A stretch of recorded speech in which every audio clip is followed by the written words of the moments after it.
Welcome to this week's episode of Taiwan Tech Update, your weekly roundup of tech news stories from here in Taiwan, presented by me, Tomasz Koper, and Radio Taiwan International. I have a special treat for all you space nerds out there in the second part of today's show, an interview with Professor Loren Chang from the National Central University, who was kind enough to explain the recent developments and upcoming projects in Taiwan's space ambitions. It's a beefy one, so without further ado, let's get into the roundup of Taiwan-related tech news for the week of May 2nd to May 8th.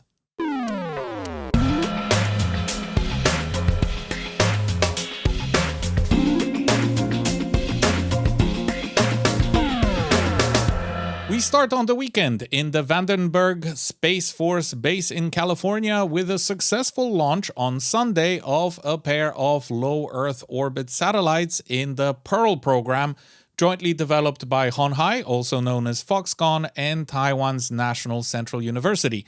The goal of the mission is to verify the technology on board the satellites, which includes Ka-band intersatellite link, or ISL, compact ionospheric probes, and other devices. But if you're curious about what they are and how they work, stick around to the second half of this episode and I'll let a world-class expert explain it all a lot better than I ever could.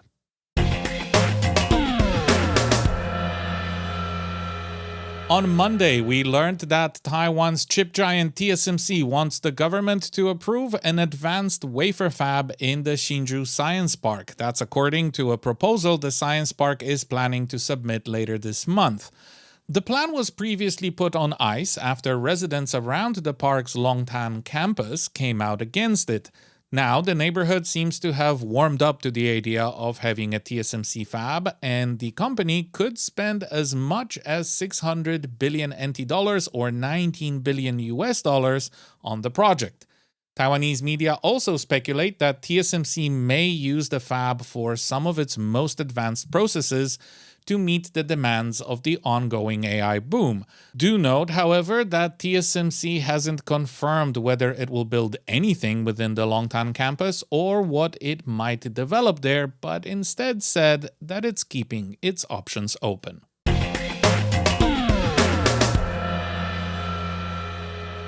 One of Asia's biggest IT security events, CyberSec 2026, opened on Tuesday. Deputy Secretary General of the Presidential Office, He Zhiwei, spoke at the event and said that Taiwan's cybersecurity industry is on track to reach a market value of 100 billion NT dollars or 3.2 billion US dollars.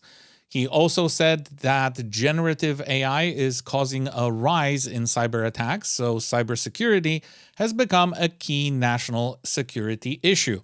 The government plans to lean into Taiwan's strengths in semiconductors to promote international cybersecurity standards and push the country from a mere technology participant to a standard setter.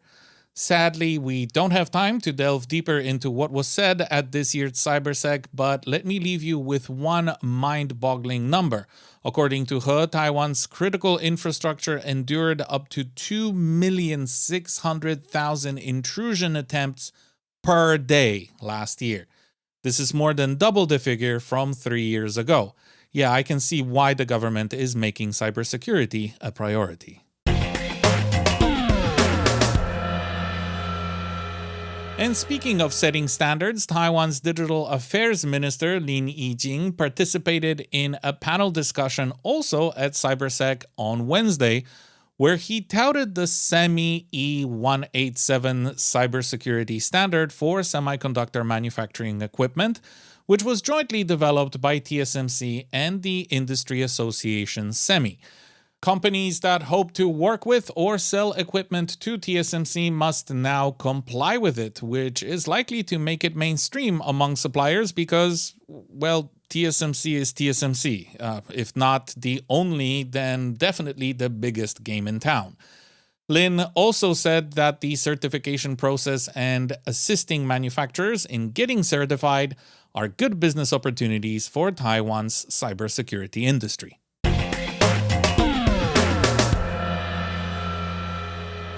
On Thursday, Honghai, or Foxconn, the same company that jointly shot 2 satellites into space on Sunday, announced a strategic partnership with the Polish state-owned electric vehicle company Electromobility to speed up the development of green mobility in Europe. Together with the Poles, they will evaluate the feasibility of establishing an electric vehicle manufacturing and R&D center in Poland. Now, being Polish myself, I keep my fingers crossed for this project, but I also hope that it goes better than some of Electromobility's past projects, namely the electric car Izera. Poczekamy, zobaczymy. Let's wait and see.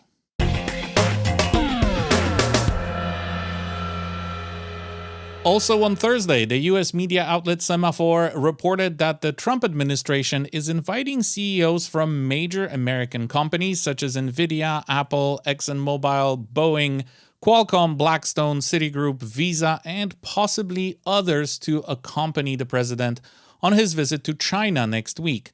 Nvidia CEO Jensen Huang, who was born in Taiwan but grew up in the States, didn't confirm he would go or in fact whether he was invited, but said it would be a great honor to be invited and represent the United States. It would be the understatement of the year to say that Taiwan was paying a lot of attention to this trip, even before learning that Jensen Huang, Taiwanese media's favorite son, was potentially going too.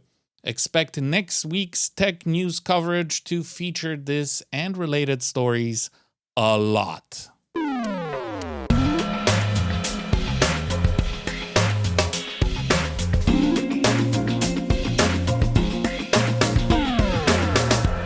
This week, I had the pleasure of speaking with Loren Chang, distinguished professor and chair of the Department of Space Science and Engineering and a member of the Center for Astronautical Physics and Engineering at the National Central University. Here's how our conversation about space and satellites went. Both Pearl satellites launched on Sunday are equipped with Ka-band ISL, or inter-satellite link, that enables broadband communication. Can you tell us a bit more about this technology and the testing that will take place using the 2 satellites? Yeah, so the 2 Pearl satellites that were launched on Sunday carry Ka-band communications payloads. So that is an extremely high frequency that would allow for extremely high bandwidth data transfer. The purpose of this mission is to flight qualify these new communications payloads to verify their ability to function in space.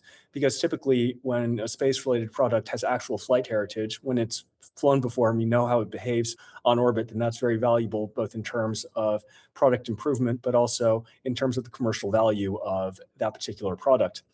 Now, the communication payloads being carried by Pearl 1A and Pearl 1B are intended to allow 2 spacecraft to send data to each other in addition to the ground. And this is important because right now we are seeing more and more communication satellite constellations in low Earth orbit, so below 2,000 kilometers. And this is very, very different from traditional communication satellites, which tend to be placed way out in geostationary orbit around 35,000 kilometers. So the main advantage of that is because the spacecraft are higher up, they can see a much broader area. They have a much bigger field of view and can provide coverage to a wider area. So you don't need that many satellites way out there to cover the entire globe. But if you move satellites down to low Earth orbit, then the spacecraft are moving faster, around 7 to 8 kilometers per second, and the field of view of each satellite is much smaller. So, for example, we have satellites around 500 kilometers that we operate for science missions, and they only pass over our ground stations twice per day and for no more than 10 minutes. So an individual spacecraft in low Earth orbit has a very, very small coverage area and cannot provide continuous coverage to a particular user on the ground. So to realize continuous satellite communications in service from low Earth orbit, what operators have to do is build constellations. They have to launch a lot of satellites, and so that way they can cover a broader area. But at the same time, because each satellite sees a much smaller area, that means even if a user can see the satellite, if the satellite doesn't see what's called a gateway, which is a ground station with an internet connection at the same time, then the satellite cannot provide instantaneous relay service to the gateway, and at the same time, the user can't continuously get data from the internet via the gateway and the satellite. So what a lot of these low Earth orbit constellations do is they can do what are called crosslinks. Satellites within the constellation can send data to each other. So, for example, if a satellite sees a user who wants to send data to the internet, then the data from the user goes up to that satellite. And then the satellite can then relay that data to other satellites in the constellation that do see a gateway at that time. So basically, the user's data can sort of be routed throughout the constellation until it gets to a satellite that sees a gateway and then can send that data to the internet. So intersatellite communications are a very important enabling technology for these low Earth orbit communication satellite constellations. And so one of the objectives of Pearl 1A and Pearl 1B is to test whether these two satellites can communicate with each other using this payload in addition to with the ground. Besides the ISL, the satellites are also equipped with CIPs, or compact ionosphere probes, which are intended to monitor space communication environment. How do they work, and what do they monitor exactly? Yes, both spacecraft are carrying a scientific payload that we call the compact ionospheric probe. Now, the purpose of this is to measure the outermost layer of our atmosphere called the ionosphere. So the Earth's atmosphere can stretch to as high as 1,000 kilometers, well covering most of low Earth orbit. So the upper atmosphere has one function where basically it can absorb very, very energetic photons from the sun. And that, of course, protects us from some very nasty things that biological organisms should not be absorbing, like extreme ultraviolet, X-rays, gamma rays, and so forth. So it has a protective purpose. But when the air in the upper atmosphere absorbs these energetic photons, this can cause chemical changes. Sometimes these photons are energetic enough they can knock an electron off of, say, a neutral air atom or molecule. And then what that does is it produces a lot of positively charged ions and a lot of free electrons. In other words, it turns the originally electrically neutral air into a plasma.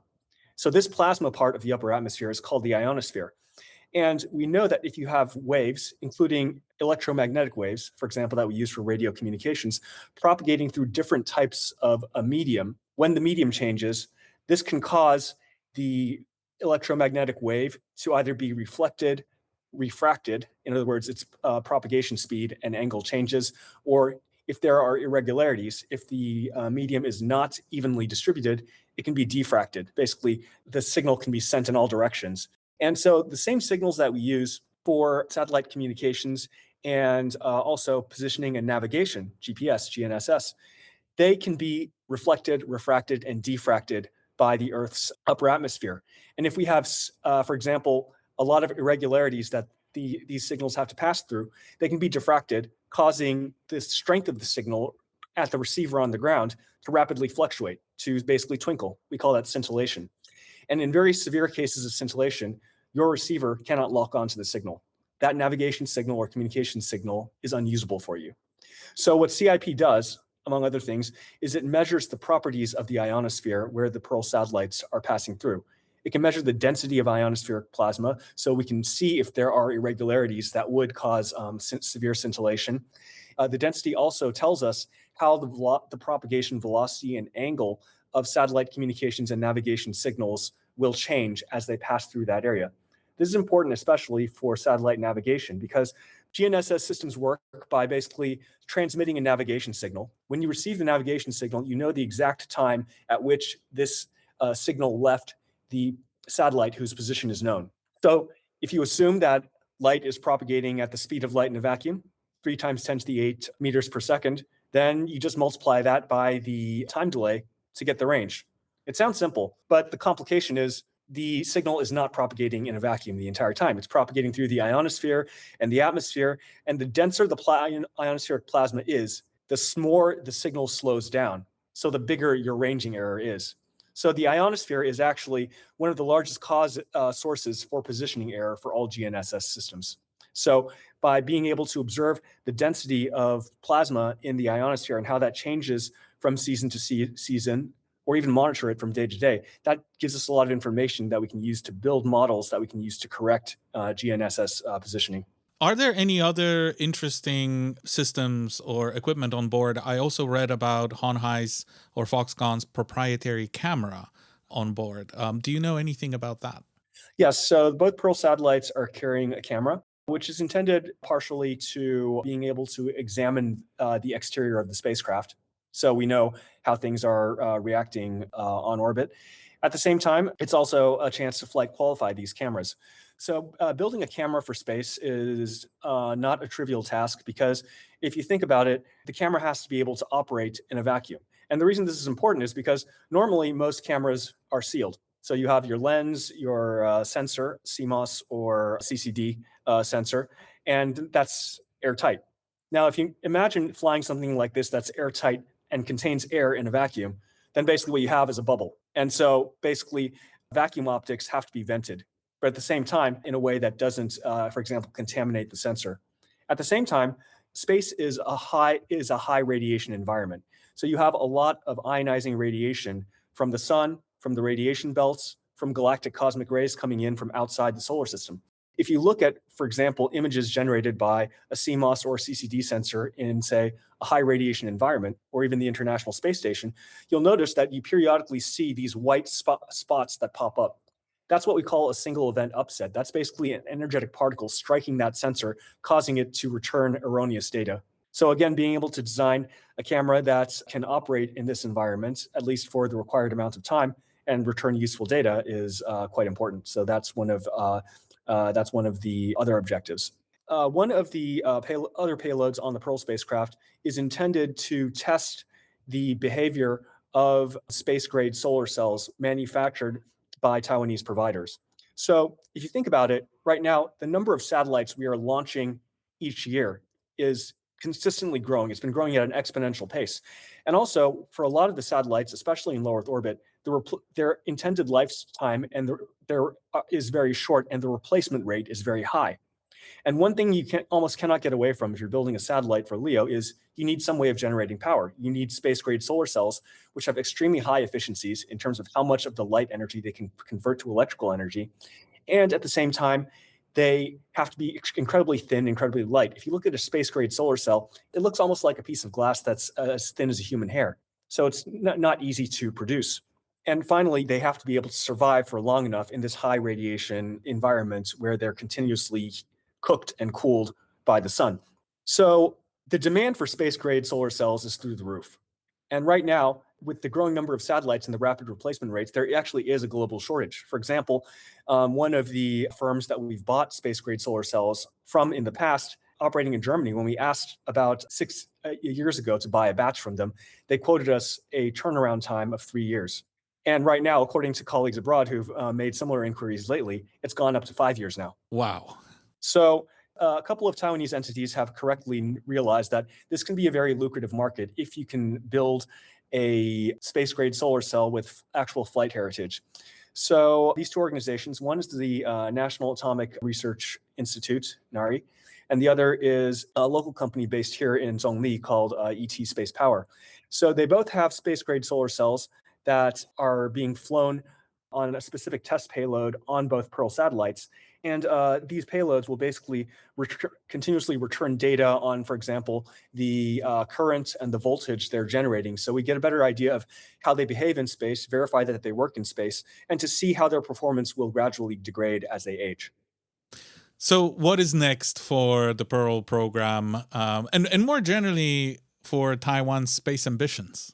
So the Pearl program will be continuing. I know that Professor Chow has plans for additional Pearl missions to work on both satellite communications, but also upper atmosphere environmental monitoring, and potentially also positioning, navigation, and timing. We have a couple of other missions in our department. So this July, we're launching 2 missions developed and headed by my lab.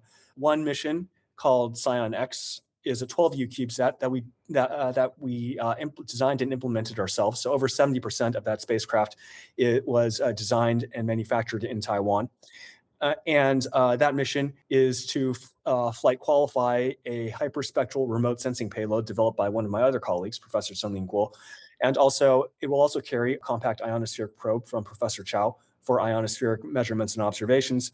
And it also carries another payload to measure how the energetic extreme ultraviolet sunlight is absorbed by the upper atmosphere. That's from a colleague, Professor Alfred Bingzi Chen at National Tsinghua Gong University. Similar to Pearl, it's actually a corporate sponsored mission. So the Pearl missions are sponsored by Foxconn. ScienX is sponsored by Wistrun, since they're interested in developing the capacity for space systems design in-house. So they embed their engineers in our teams, and we have a technology transfer agreement at the end where basically the IP developed as part of this mission goes to them.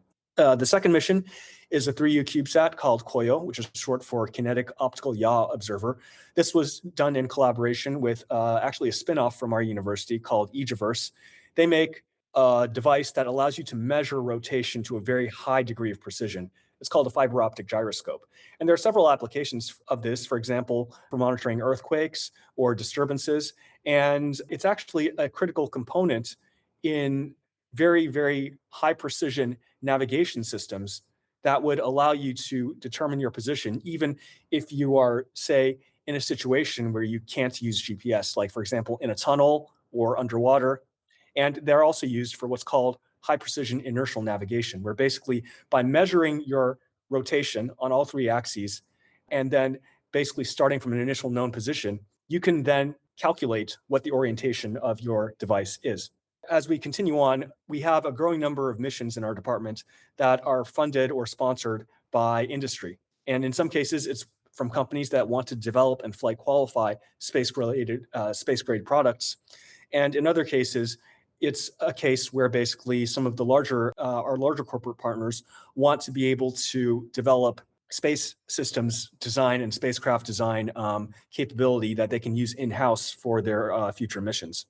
Finally, of course, since we're a university, a big part of this is always the educational component, giving students the experience of starting from scratch, defining a mission, and then determining what requirements and specifications your design has to meet, then going and doing the design and the verification, passing design reviews, and then finally fabricating the spacecraft flight model, integrating it, testing it, and then delivering it, and then operating it from the ground after it's launched. Thank you again, Loren Chang, Distinguished Professor and the Chair of the Department of Space Science and Engineering and a member of the Center for Astronautical Physics and Engineering at the National Central University. Thank you.